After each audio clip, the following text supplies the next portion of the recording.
Ouais, je kiffe transmettre ça aux gens.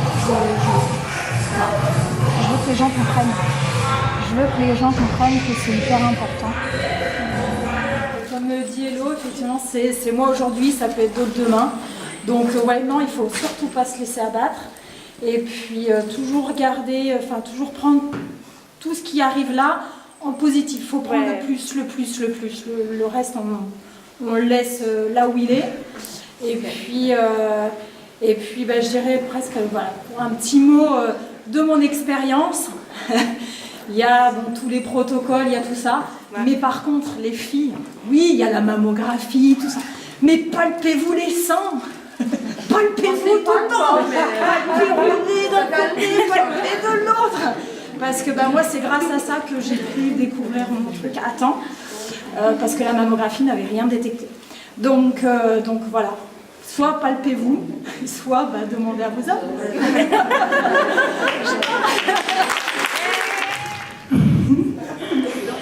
Bonsoir à toutes. Non, c'est pas moi qui fais le cours de Zumba, faut pas rigoler. Alors, Heidi m'a gentiment proposé de faire un petit discours ce soir, ce qui va pas durer bien longtemps. Enfin, je vais essayer. Donc, merci encore Heidi, une nouvelle fois. Merci d'être là. Merci pour vous. Beaucoup de choses d'ailleurs. Je me présente. Moi, je suis Fanny. Pourquoi je parle ce soir? Tout simplement parce qu'on est sur Octobre Rose. Octobre Rose, c'est la prévention par rapport au cancer du sein, mais surtout les cancers féminins. Et donc moi je parle parce que, en connaissance de cause, parce que il y a un an en arrière, quasi jour pour jour, je sortais d'une chimio et j'étais venue aussi à Octobre Rose avant Merle. Donc moi je peux vraiment parler en connaissance de cause. Juste pour vous dire un petit peu mon parcours, mais l'année dernière, après avoir fait une autopalpation, j'ai découvert une tumeur. Par la suite, on a fait des examens mammographie, vous connaissez toutes, ou presque toutes, parce qu'il y a quand même des jeunes filles, mais il y a des moins jeunes filles où là, il y a des mammos qui sont faites toutes les 2 ans. Suite à cette mammo, a priori, il n'y avait rien de particulier. Et là, je sentais au fond de moi qu'il y avait quelque chose qui ne collait pas. Donc j'ai été poussée un petit peu plus loin, j'ai poussé plus de portes. Donc c'est là où c'est hyper important, c'est savoir écouter son corps. Il n'y a que nous qui le connaissons, notre corps. Donc l'autopalpation, c'est vraiment c'est la première chose à faire et à apprendre. Donc demander au médecin, demander à la gynécologue, mais c'est de le faire sans psychoter, parce que ça ne sert à rien non plus de faire ça tous les jours. Mais de faire ça une fois par trimestre, c'est quand même assez bien. Et puis moi, en poussant les portes, j'ai fait des biopsies et tout est sorti, tout le protocole est sorti. Donc, cancer du sein, une tumeur assez importante, donc chirurgie dans un premier temps, donc une mastectomie, c'est une ablation totale. Chimio en septembre jusqu'en décembre, et après tout s'est enchaîné, radiothérapie, médicaments, donc voilà mon petit parcours. J'ai terminé il n'y a quand même pas si longtemps que ça. Je vous cache pas que ça a été vraiment quelque chose assez intense en émotion, parce qu'on part un petit peu dans tous les sens. Il y a le déni, il y a la colère, il y a tout ça, et puis à un moment donné, faut y aller, quand il faut y aller, donc on y va. Donc moi je vais avoir 2 messages principaux ce soir, notamment parce qu'on est à Octobre Rose, et qu'Octobre Rose est à fond sur la prévention. Mais voilà, premier message, c'est vraiment l'autopalpation. C'est hyper important, parce que c'est une grosse partie, grâce à l'autopalpation, qu'on décèle quand même les cancers du sein. Donc ça c'est le premier message, donc avec beaucoup d'humour, palpez-vous les seins les filles, palpez-vous les seins, demandez à vos hommes, j'en sais rien, mais palpez-vous les seins, c'est hyper important. Et après j'ai le deuxième message, où là c'est si vous avez une mère, une fille, une voisine, une amie, une collègue de travail qui est déjà dans ce parcours-là, c'est de la soutenir. Alors de la soutenir, pas dans l'intrusion totale, parce que c'est toujours assez délicat, mais d'être présente et de montrer des gestes de soutien, des petits messages quand on est en plein traitement. Ça va être voilà, des petits textos, des petites attentions, là, aller boire un café.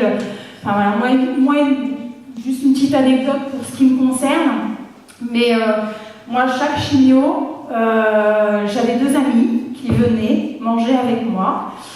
Plutôt que d'aller manger leur gamelle à leur lieu de travail, et elles venaient manger avec moi à l'hôpital, parce que la chimio, ça dure une journée. Et ben, c'était le petit moment sympa, c'était le petit rayon de soleil de la journée, parce que c'est une journée qui n'est pas forcément au top, et on en a d'autres, des journées comme ça, des journées un peu sombres. Alors c'est pendant le traitement, mais aussi après, et surtout après, parce que c'est une maladie qui est quand même assez longue. Moi, j'ai pas fini, même si les traitements sont terminés, mais j'en ai encore pour toute l'année 2018, parce qu'il y a la reconstruction qui arrive et tout ça, donc il y a un état psychologique qui est quand même assez... qui est présente. Alors je parle du cancer du sein, mais aussi tous les autres cancers féminins, parce que j'ai une de mes amies qui est là et qui a eu aussi un cancer féminin. Donc c'est long, psychologiquement, donc c'est d'être présente. Et je vais vous expliquer pourquoi. C'est qu'à chaque fois que je recevais des petits messages, des attentions de mes amis, de mes proches, enfin voilà, des collègues, c'était mon rayon de soleil, surtout dans les journées les plus sombres. Et ça apportait vraiment ce petit rayon où je me disais, allez, on y va, on attaque. Bon, pour celles qui me connaissent très bien, elles savent que j'ai été dans le combat tout le temps. Mais voilà, après le traitement, c'est compliqué. C'est là où c'est le plus difficile. Donc, voilà, si vous avez des personnes autour de vous qui sont dans ce parcours-là, soutenez-les, c'est hyper important. Et moi, j'en profite en tout cas pour remercier mes amis qui sont là, tous les autres aussi, mais mes amis qui ont été là avant, pendant, et qui sont toujours là. Enfin, elles sont toujours là. Et ça, c'est hyper important parce qu'on perd beaucoup de choses quand même si beaucoup de gens disent, oui, mais c'est le cancer du sein, c'est facile, on guérit facilement du cancer du sein. Il y a eu beaucoup d'avancées au niveau médical, oui certes, alors déjà moi, il arrivait un moment où j'en avais un petit peu marre qu'on me dise ça, mais ça n'empêche qu'il y a quand même tout le traitement derrière. Et surtout on perd beaucoup de choses, on perd quand même beaucoup de féminité, de tout ça, donc il faut le récupérer tout ça. Et le soutien des proches est hyper important. Mais je suis hyper bien entourée là, et je sais que je pourrais compter sur elles ou eux, parce qu'il y a aussi des hommes qui comprennent la chose. C'est moins évident pour eux, mais ils comprennent la chose. Donc voilà, c'était vraiment le petit message. Donc pour résumer, palpez-vous les seins, les filles, palpez-vous les seins, c'est super important. Et puis si vous êtes vraiment, voilà, si vous avez quelqu'un autour de vous qui est dans ce parcours-là, soutenez cette femme, parce qu'elle en a besoin, parce qu'il y a des moments difficiles, il y a des moments bien, mais il y a aussi des moments difficiles. Donc du coup, il faut être là dans les moments bien, mais aussi dans les moments compliqués. Donc c'est pour une association qui justement collecte des fonds pour faire ce qu'ils appellent des soins de support. Donc à l'hôpital, moi j'étais à l'hôpital à Villefranche, et ça apporte des soins de support à côté, parce que ce qui est hyper important, notamment dans le cancer du sein, c'est de faire une activité physique pendant les traitements. Ouais. Moi je les ai pris pour des fous, hein, mais voilà, il faut faire de l'activité physique. Donc moi je me suis vraiment engagée là-dedans, et faire de la marche nordique et tout ça c'est financé par l'hôpital, par l'association Courir pour elle et la Ligue contre le cancer, mais en lien avec l'hôpital. Et c'est cette association-là qui finance ces soins de support. Donc à côté, il y a tout plein de choses. Il y a la sophrologie, il y a des séances de gymnastique, etc., etc. Je voulais remercier d'abord mon chéri qui m'a soutenue du début jusqu'à la fin, et encore maintenant, qui m'a comprise. Bon, des fois pas tout le temps, mais il m'a comprise quand même. Mes enfants qui ont été juste exceptionnels.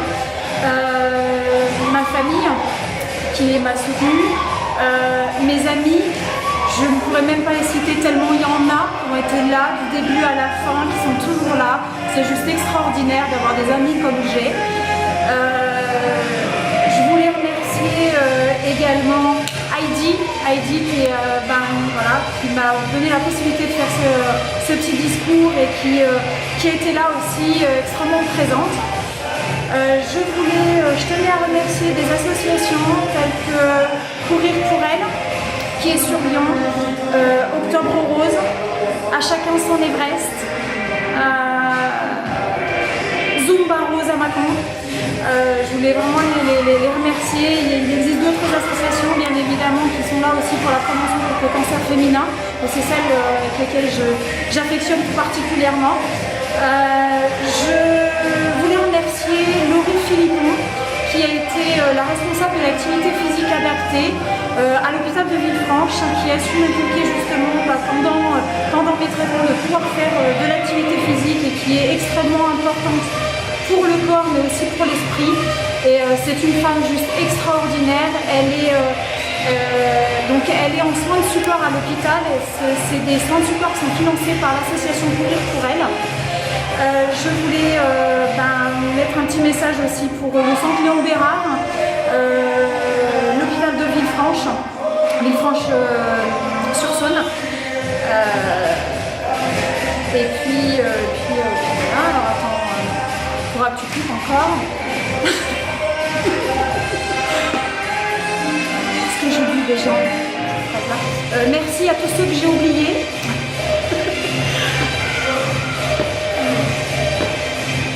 Je suis sûre que j'oublie des gens.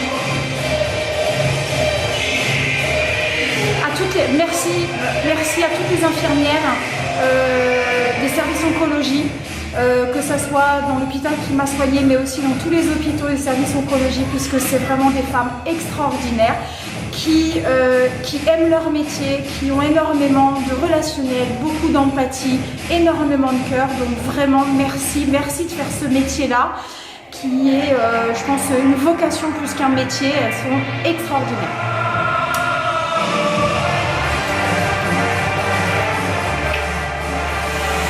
Merci encore.